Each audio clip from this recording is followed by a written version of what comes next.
and I want to welcome Dr. Yasmine Fouad, our Minister of the Environment, Her Excellency, who just joined us right now. So Mr. Masha, I mean, you are going to be delayed a little bit more.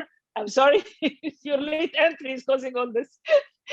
You're being punished for entering late. Dr. Yasmine, it's a pleasure to have you.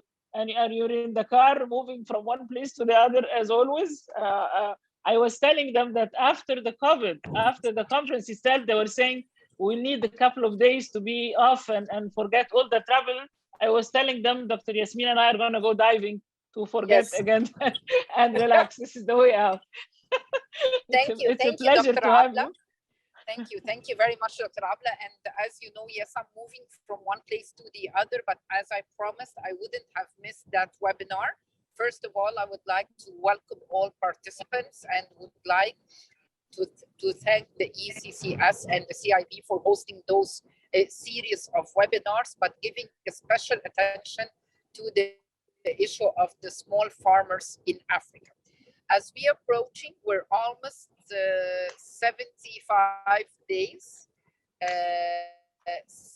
67 days on the road to COP27 at a world that is suffering from a food crisis, at a COP that is coming in a very critical time that we call it a COP27, just an ambitious transition.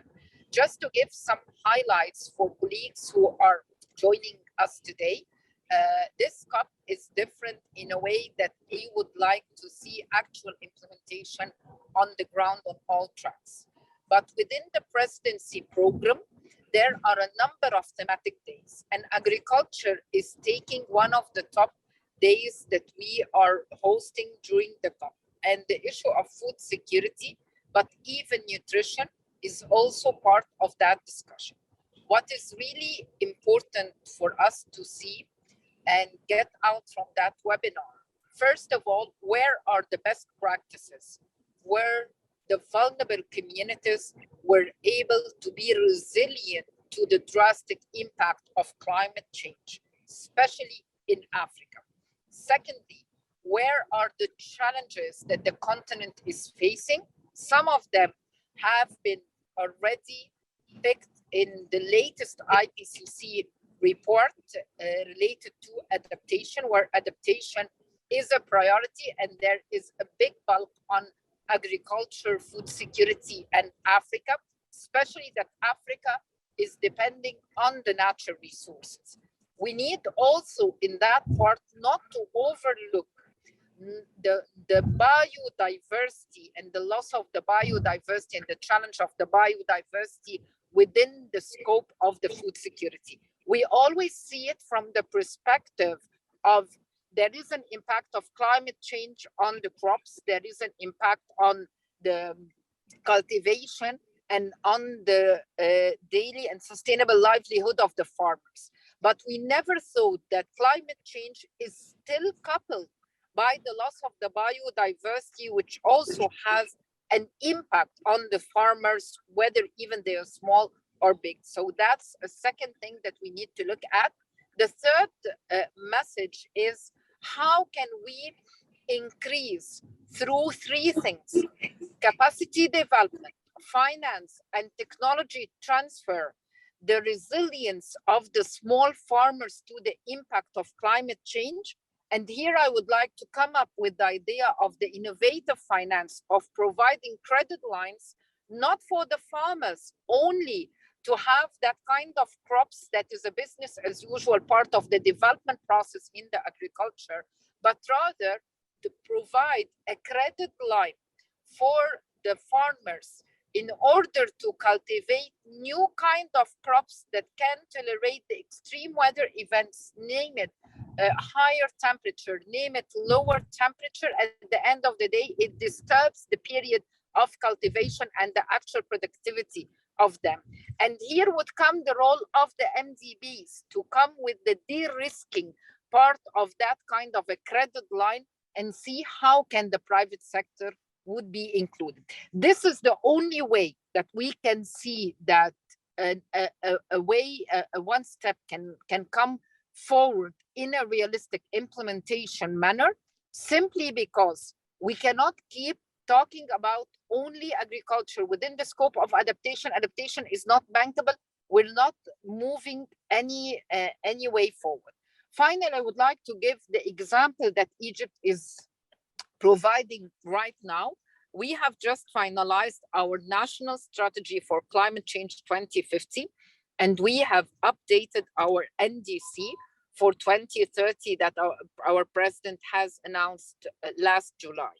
One set of priority that Egypt is trying to provide to the world and to Africa is the nexus, the energy, water, and food nexus. Out of our strategy and out our NDC, we have identified energy, agriculture, and water as priorities. We picked a number of projects that we have put them pretty well in a program we called NOAFI. And the idea of that is that you're increasing the gigawatt of energy, which is very much needed, even in the continent. And that additional gigawatt you are using for agriculture, using the solar pumps, but also a part related to the research, which is what kind of new crops that could be cultivated. And finally, you're doing a water desalination using the renewable energy by that. So here you have a beautiful example of renewable energy as a basis to provide the basic needs of food and water, because without energy, food, and water, we don't have any kind of life on the planet Earth. I know there are other things like industry, like transport, like oil and gas, but these are not secondary, but these are not the very basic needs. And this is how we are presenting that. This has an appetite to include UN agencies, MDBs, private sector, research institution. So everyone would have a stake in that process. If we were able to move even with one pilot of NOAFI in one region in Egypt, this would be something that we can support and help the continent and other countries to replicate and upscale due to the urgency of the matter. These are mainly the three main messages that I wanted to deliver, Dr. Abla, and to the team. And sorry, I've come in very late and I'm jumping out also very early because of other commitments. Thank you so much for the excellent thoughts, and you will receive the recording, so you will hear what everybody else has responded. Now, Dr. Yasmine, she asked for the best practices, and this is what we are after, because it's the how part. The targets are always great. Let's help the farmers. Let's make them more resilient. How? And the experience coming from the ground, from Africa itself, is the best experience that we're after, actually. She also mentioned the fact that the new crops that need to be cultivated in order to keep with the climate, and also, of course, the food and the water and the energy combination, which is essential for survival. It comes before everything else. And this is exactly our focus, especially on the small farmers who are the most vulnerable groups. Having said this, I thank you, Dr. Yasmine, because I know that you will jump out. So I thank you, Your Excellency, for joining us. And I move now to Mr. Masha, okay, who actually has a very big experience in Nigeria in farm enterprise and previously in social enterprise. Okay. Again, we are going to move on now in our discussion to the solutions. We are not going to talk about the problem anymore, but rather the solutions, tackling the general problem and tackling the specific issues that also Dr. Yasmine mentioned. So please tell us about Nigeria and your experience with this farm enterprise. What has been done in order to increase the resilience of the farmers and improve the situation and improve the biodiversity and so on? Please, you have 10 minutes, please. Wonderful. Well, thank you so much. I hope you can hear me okay. Yes, we hear you very well. Go ahead. Perfect. Well, first and foremost, thank you so much for the very kind introduction and very kind words, and sincere apologies for joining in a little bit late. So what is Babangona? Babangona means in the language of northern Nigeria, great farm. And fundamentally, what we do at Babangona, We've been at this now, this is our 11th year. We've grown today to be the single largest corn producing entity in Africa. Working with our farmers today, we are farming an area of 170,000 acres of corn. So this is, to put that in context, that's the equivalent of about 12 Manhattans of landmass. I think we're very proud of the fact that Babangona, over our 11-year journey, has developed a model that has not only dramatically bettered the lives of our members by increasing their the average net income of a member to 2 times that of the average farmer in Nigeria. But we've also been able to do this in a way that has been able to enable our members to successfully adapt to climate change, as well as also play an active role in climate mitigation as well. As an organization, we've also been able to scale this model by attracting financing from organizations that typically would not finance small farmers in remote northern Nigeria. Over the last 11 years, cumulatively, we've deployed approximately $200 million in financing to small farmers and achieved a repayment rate of over 99% on average. Now, to go into the specifics of what we do and how we do it, I think before that, I'll just take a moment to explain why. So back in 2010, when we started down this journey, we recognized that one of the biggest challenges facing not just Nigeria, but the broader region was a dramatic rise in insecurity. We'd seen over the previous half decade from 2005 to 2010, the rise of not 1, not 2, but 3 insurgencies in Nigeria. And we recognized that this was driven by many factors, but primarily from the dramatic rise in youth unemployment. We'd seen in that period of time from 1990 to 2010, so a 20-year period of time, roughly 20 million youth entering an oversaturated workforce, triggering youth unemployment to spike over 60%. Now, from 2010 to 2030, now looking forward 20 years, the expected number of youth entering that same oversaturated workforce was 4 times. That's 80 million people in Nigeria alone. Put that in context, that's the population of Germany. And so what motivated us was recognition that if 20 million folks created Boko Haram, Niger Delta crisis, and the banditry crisis, what would 4 times that number do? So we committed ourselves to create 10 million jobs from between 2010 and 2030 by unlocking the potential of agriculture as a job creation engine for small farmers and creating market forces to draw millions of young people into the sector. And we set out on that journey, launching with our first farmers in 2012.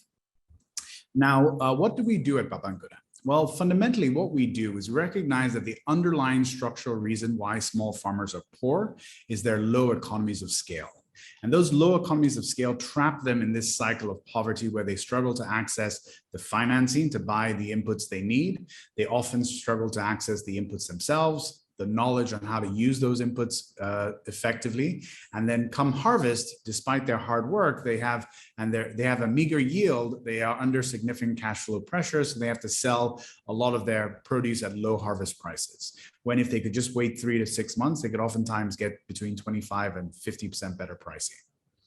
So we recognize that this low economy of scale challenge was not unique to African farmers.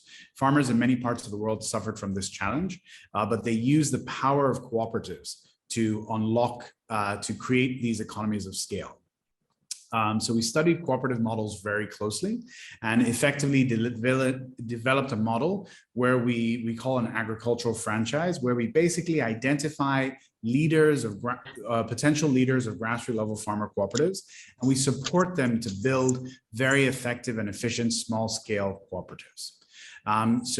Today we are supporting over 30,000 of these small scale cooperatives across Nigeria. The process begins by identifying those leaders. We do this in a very systematic and scientific way. We have a psychometric test we've deployed now to over 250,000 farmers that effectively creates a credit score for a grassroots level leader. We then, once identified those leaders, we then work with them to build these mini farmer cooperatives, typically between 3 and 5 farmers. And then we, oops, apologies. And then we then provide 4 services to each and every member of those cooperatives. The first service is training on how to unlock the potential of the leader, training on how to migrate the farmers from a subsistence mindset to a commercial mindset and really start thinking of their farms as businesses, and then training on how to become better farmers. The second service we deliver is now the most important, which is credit. So we supply the farmers basically a holistic credit package that it finances everything they need besides their land and their labor. And we do this utilizing a risk mitigation mechanism we call our 8 levels of risk mitigation that basically mitigate for all the key risks of lending to smallholder farmers, including risks of climate change, drought, and many other key risks. And then we then deploy that credit in our third service as a holistic end-to-end input package that includes the highest quality seeds that are specifically designed to be drought tolerant to address for some of the uncertainty that climate change is creating. It includes an individual that, and all the inputs that they need. It includes an individual that visits their farm every 2 to 4 weeks to give them advice and guidance and utilizes some of the very advanced technology that today we actually, as Babangona, have the single largest technology team dedicated to smallholder farmers on the continent. We developed very advanced technology, including artificial intelligence applications that have been programmed with over 2 million images. And utilizing these tools, our field officers are able to identify problems on the fields before it is too late to fix, which is the key. And then we support the farmers all the way down to harvest, where we provide them even the empty bag, the needle and the thread that they use to sew up that bag. Now, the final service and the fourth service that we deploy is now what we call our storage and marketing service. So we are able to, we've invested now in well over 100,000 tons of storage capacity. Our farmers are able to deposit their grains in our warehouses. We collateralize those grains, get them a loan against the value of those grains, so they have cash in their pocket at a time when they most need it. And then over the next 9 months, we have a dedicated team that helps to sell those grains and remits the profits from that transaction back to our members effectively as a dividend payment. So it is the fact that Babangona is really able to support farmers with a holistic end-to-end package that de-risks them, enables them to basically become very creditworthy, and has allowed us to unlock, as I mentioned, over the last 11 years, about $200 million in capital to support them. Now, I'm going to talk specifically on some of the things that we do with regards to climate change. And so on the climate change side, I'll talk about adaptation and mitigation.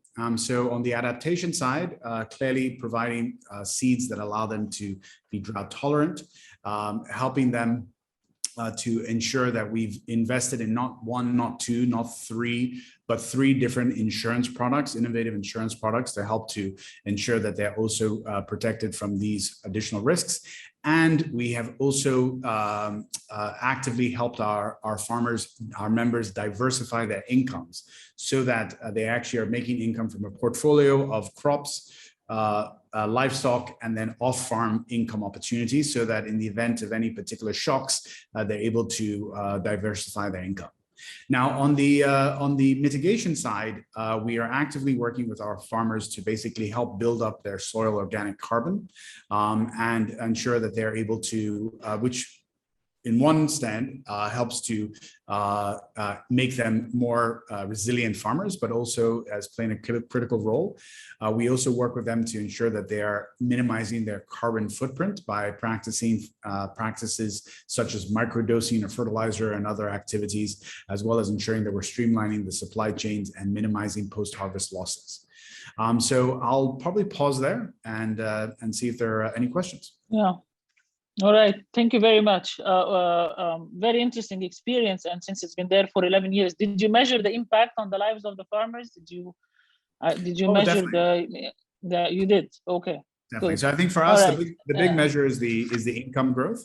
And we've been at this now for 11 years, seen the farmers that have been with us for the full 11 years and seeing how their lives have completely transformed. And most importantly, I think their dreams of what they believe is possible has completely changed. We have farmers that when they first joined us, they could their biggest dream was to maybe own a truck or a tractor, and very quickly were able to accomplish that. And today their dreams have grown to the point where an individual who was not fortunate enough to finish primary school and but today dreams of being able to send his children to university abroad because of the level of income that they have.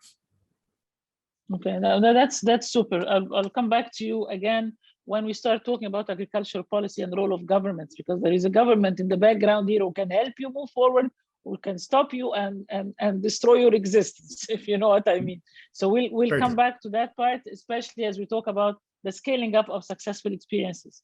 I want to move right now to Mr. Praveen Agrawal to talk about the experience in Egypt, actually, that they have done. To see what to add to this. We have now the Nigerian experience and a very successful example that can actually be repeated and scaled up. Let's see what happened in Egypt. Go ahead. Thank you very much. And it was actually very interesting to listen to Mr. Masha speak. In Egypt, we have a long-standing program as the World Food Program. It's actually very similar in concept and work. It's an integrated model, which is a whole community approach. So it's not just working with small farmers, but looking at that whole community and farmers being an integral member of that community. It is based at the household level, but in a collective approach. So while we don't have cooperatives, we are looking of generating this collective nature in Egypt. The problem in Egypt, and His Excellency's correct me, who's online, can correct me, but the huge problem in Egypt is land fragmentation. The land is exceptionally highly fragmented, and how do we get a consolidated land use that will enable the economies of scale that are needed in agriculture to ensure adequate levels of income and household food security. So we are looking at it in a way that is enabling. So we're looking to build models that are replicable, that are scalable, be it by the government or the private sector as we move forward, because this is a holistic approach. And most importantly, it has to be sustainable. And where sustainability comes into effect is that the people themselves must own the process. They must feel this is theirs and they want to carry on doing it. So these are the pillars on which it is standing. And now I'm really excited because with the nexus that Her Excellency, the Minister, mentioned about energy, water, and food, our program began looking at these different elements as inputs into our program. So in order to address the food part, we look to land use consolidation. So bringing people together at a common objective to finding the right crop for production, finding the right markets for that crop, and for looking at the entire value chain. So it's not just a one-off, one-person approach. We are working in Egypt at the community level with CDAs, which are Community Development Association, and this requires a total enhancing and strengthening of the Community Development Associations, which also are the legal representatives of the communities. Similarly, we're addressing the issue of water. Water is extremely scarce in Egypt. 85% of water use is with the farmer and agricultural society. And in order to address the water, we're looking through the management of that water in an appropriate way. We all know that flood irrigation is no longer a viable and feasible approach. So looking at smart irrigation, looking at bringing technology that will be adaptive and be in the hands of the people that need to manage it. We can't bring in something that then can't be managed at that household level and by the people themselves.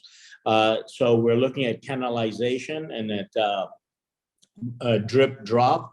And if that's the right way, we are working through what, it's not a one size fits all. It's as the communities come into place, they will adopt the right one, and with the appropriate level of training that is required and the capacity strengthening, but it's at the ground level. The next element is energy. If you're going to go for smart technologies, you need to have the energy. And in that, we are looking at different sources of energy, and that is also climate friendly. So in Egypt, we are blessed in one way that we do have one energy source, which is the sun. And so therefore solar energy, and in fact, Egypt is going very, very strong in this regard, and it has that huge solar farm in Aswan. So this is an area that needs to be put in the hands of the people at the ground level. I very much like, and we believe in what Mr. Kola said, that agriculture needs to be even at the household level. It needs to be a business. It can't be managed individually. It cannot be looked at in a thing. So we are looking at the entire supply chain and looking at the issue of storage. So people are planting and getting the results of the harvest, and that is not being lost. So we've built a model which is looking at 30, 40 fedans at a time, and we can go larger, but that requires more time. That gives you critical mass that will enable capital investment as a group. So you don't have just one little bit going here and one little bit going there, one farmer doing this and one farmer doing that, but it's a collective approach decided upon by the participants themselves. So it is looking at that, and that enables us to build the economies of scale that enable the use of appropriate amounts of fertilizers, the biodiversity that's required. It's looking at waste management and creating entrepreneurships, because in agriculture, the younger generation, you will see that those are the ones which are most likely to migrate away from agriculture. Do they see agriculture as a source for them to be engaged in? So through our greening effect and management of waste and management of creation other markets, the use of agricultural waste as a business source is also being included and incorporated into it.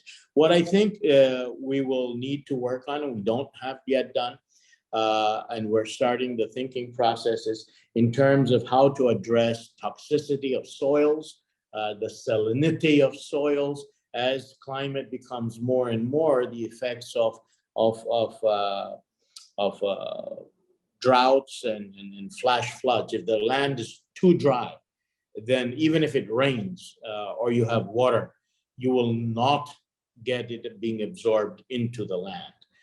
It'll run off. And as it runs off, you will have other problems that are associated with that. We're looking at building digitalization and innovation into the process. So we've looked at early warning systems that will enable the farmers on their handheld to be able to see when is the best time to plant, what are the temperatures which are coming, when are the adjustments needed. So we have, and it's working, a process looking at early warning systems that will enable it. We are at the same time looking at the business model and making sure that it is a viable source of income. Is how do we make people less risk averse? This, unfortunately, once again, will not happen with the older population, but with the youth. And in Egypt is blessed with a very vibrant youth population, is how to engage them. And we are looking at the financial institutions and financial literacy, which will enable and finding products that will be accessible and not be seen as a danger, and looking at how do we build guarantees for collateral? How do we make products that enable not only the production, but also the value chain as an accessible means to agriculture? These are some of the things. We're looking at it through incubators. We will, as I mentioned to you a little while back in our meeting, we're going to hold a food security symposium where we're going to bring all the ag techs, fintechs with solutions that they are managing now, not something in the future, now. And how do we replicate this? How do we scale this up? And how do we put it and make it sustainable in the hands of the people? So we're hoping to bring real practices online.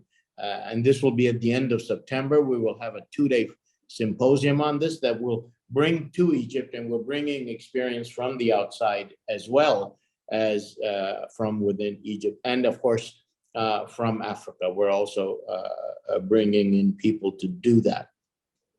The one part which I really applaud, I think, and there's lots that we can learn from Masha's thing, was the diversified income. And I think this is an area that we really need to start thinking about. I'm not too sure that we are at a stage or close to a stage where our farmers, the ones we are working with, will have sufficient income to send children abroad for education.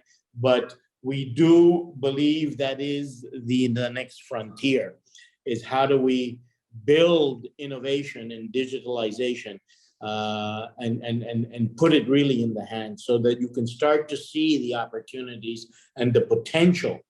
And it's not just agriculture, but how agriculture is linked intrinsically to all the other services that are around. It is important education.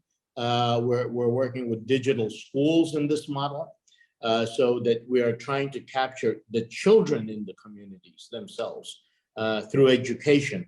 And not all of them, unfortunately, will go on to higher education, but even when they remain at the level that they decide to stop at, and hopefully it won't be too early, they will have a means and a ways to have still access to information in doing it.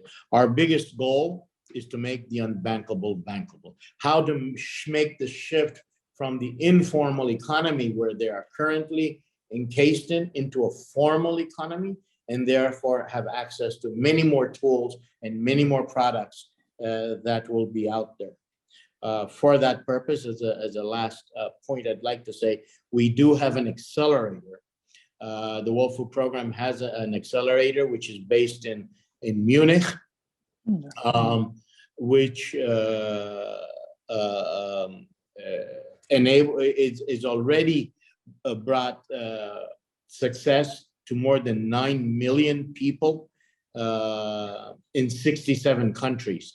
We have another incubator, another one in Kenya, actually in Nairobi, and it is managed out of there. So we're hoping to bring all of these sources to us.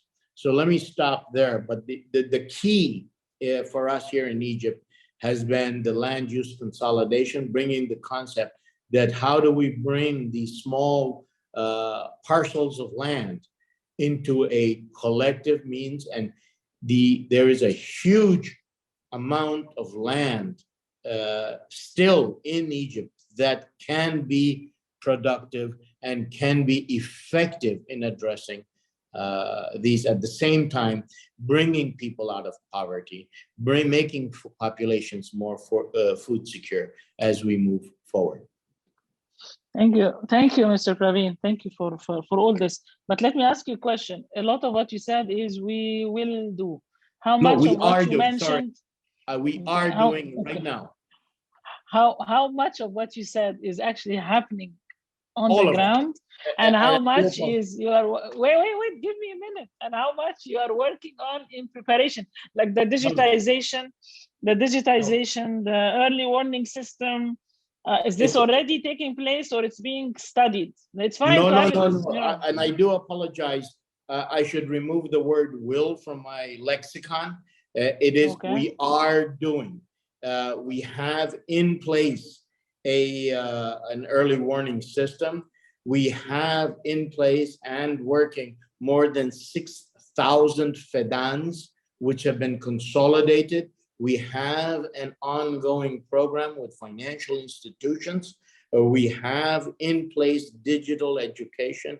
We have in place solar energy utilization to do the canalization. We have in place a program which is looking at water and more efficient use of water. I believe you. I believe you. I believe you. So I do apologize. I will remove the word will because that is the crucial thing. There's no more time for the will. There is only time for the now. And your program is applied in Upper Egypt, to the best of my understanding, right? The majority of our program is applied in Upper Egypt, starting in Aswan all the way up. As I mentioned, we've done already more than 6,000. We have invested collectively with the government of Egypt over the last